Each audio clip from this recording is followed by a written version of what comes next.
Jeremy Keenan, we've seen several defections by senior government figures and diplomats abroad. Does Libya's best hope of forming a workable government lie with these people, perhaps?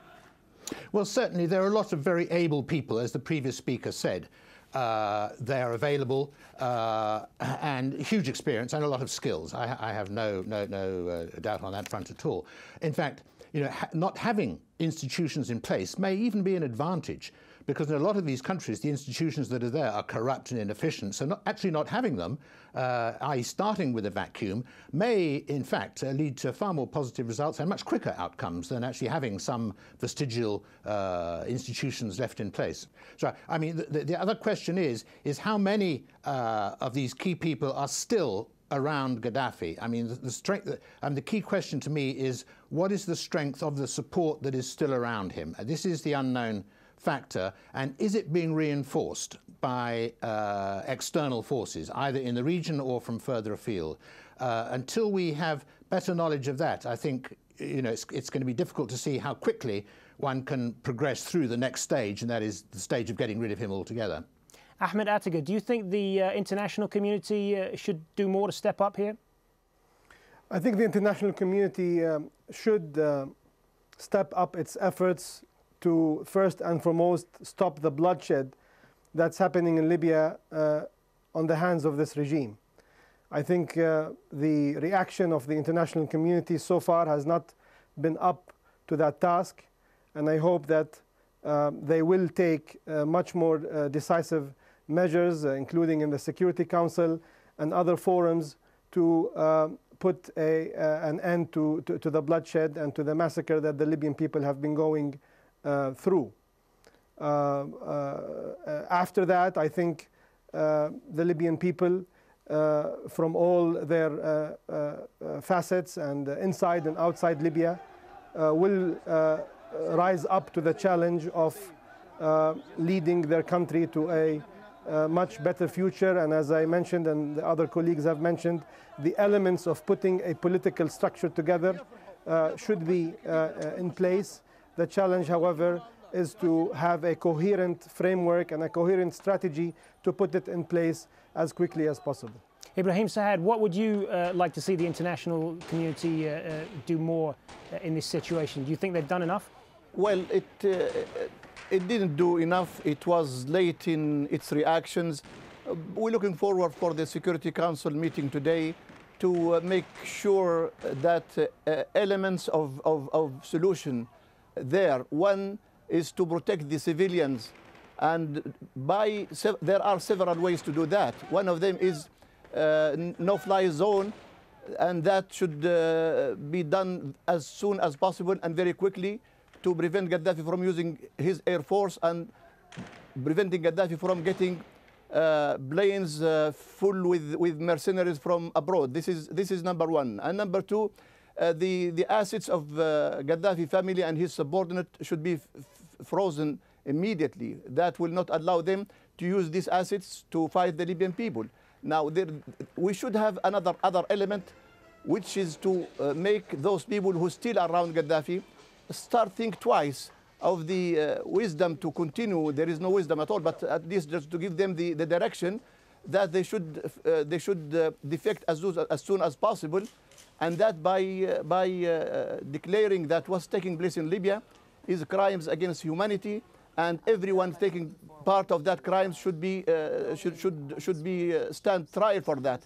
I think by doing that, that will make people start defecting more rates than what we've seen so far. Also, the Libyan people now in need for aids. I got reports from Benghazi, from even Tripoli, from every city, that there are very huge shortage in medical supplies, in medicines, even doctors, hospitals. All of that should be the task of the international community, to secure borders so these aids can go through, to secure harbors. Libya has 1,200 kilometers on the Mediterranean, and a lot of harbors could be used to receive these aids. So at the moment, we have to help, most urgent, to help protecting the civilians, to help putting Gaddafi's forces in standstill could not be used to fight against Libyan people. These mercenaries are coming, until now are coming. We have information that neighboring countries still sending mercenaries, and some cargo planes were chartered, and we know that that should be stopped immediately. Otherwise, the blood shed will continue. Let's turn again to what's happening inside Libya itself. And Jeremy Keenan, I want to put this to you. There's been some talk of the possibility of some form of breakaway government or independent type of government that could end up ruling the eastern part of the country. How likely do you think that is? I don't think it's very likely. I think Libyans want a unified state. People have always, particularly outsiders, have always emphasized the east and the west in Libya, and that is true. It's a fact of history, and it goes back a long way.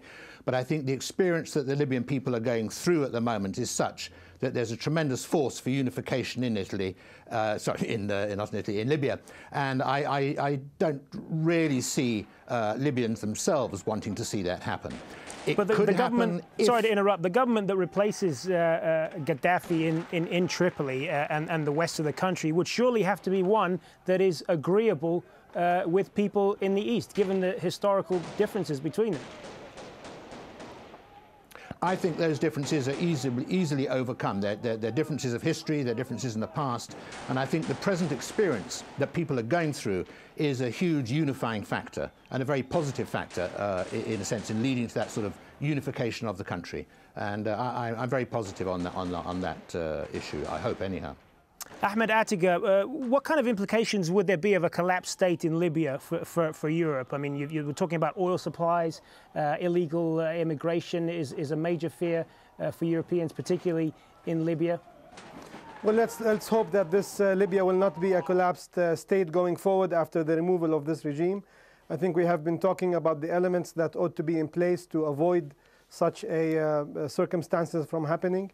God forbid if it doesn't, then certainly the Libyan people first and foremost will pay the price for that. But I would not really predict that Libya will be a failed state in a way that will present dangers to its surrounding, be it in the region or Europe. I do want to agree with Mr. Jeremy in saying that the divisive elements that this regime have played out in the last few days, be it the role of the tribes or the division of the country, I think they were used for a purpose. I don't think that the Libyans will be divided in terms of east-west. Libya has always been united. The tribes are a social and a cultural setting, but they will not be a force for division. Libya has tribes just like any other country in this region, but they do not implicate or they should not be looked at as a divisive element in putting a structure going forward. So just to come back to your question, I hope that very quickly the elements of building a state again will be in place to avoid any danger that a failed state in Libya could present. What about the fears that many in Libya, basically the Gaddafi regime, are saying that a lot of this is coming from groups like Al-Qaeda and Islamist groups, that sort of thing?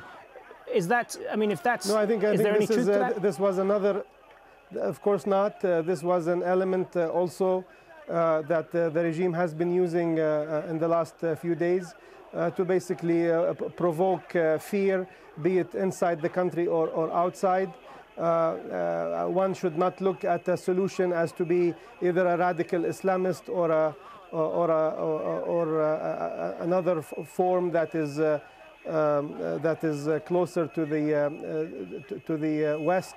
I think this revolution, be it in Libya or in the other countries that we have witnessed, are young people who want freedom, who want change, and who want to forge a new future for them. So and the Libyan people have not also been, and the culture and the society have not been known to be radical Islamists or any other kind of destructive forces in the society. The Libyans want to live freely in a democratic state and have their aspirations achieved.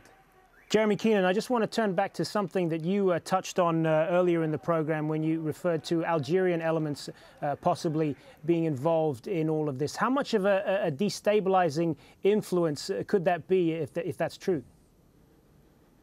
If this is true, this could be very serious. What I have heard, I should emphasize that there is no evidence for this. These are reports from people in the region, so they are questions which need to be checked out, but they're very serious allegations. These are that Algerian forces, or elements is the word used, assumed to be special forces, are either advising Gaddafi himself or the forces still remaining with him, or even fighting with them. There are reports also of Algeria providing the transport for mercenaries. This morning I heard allegations that these were from Chad, Niger and Zimbabwe. So Algeria may be providing that facility. There are reports of at least one helicopter being seen with an Algerian flag on it.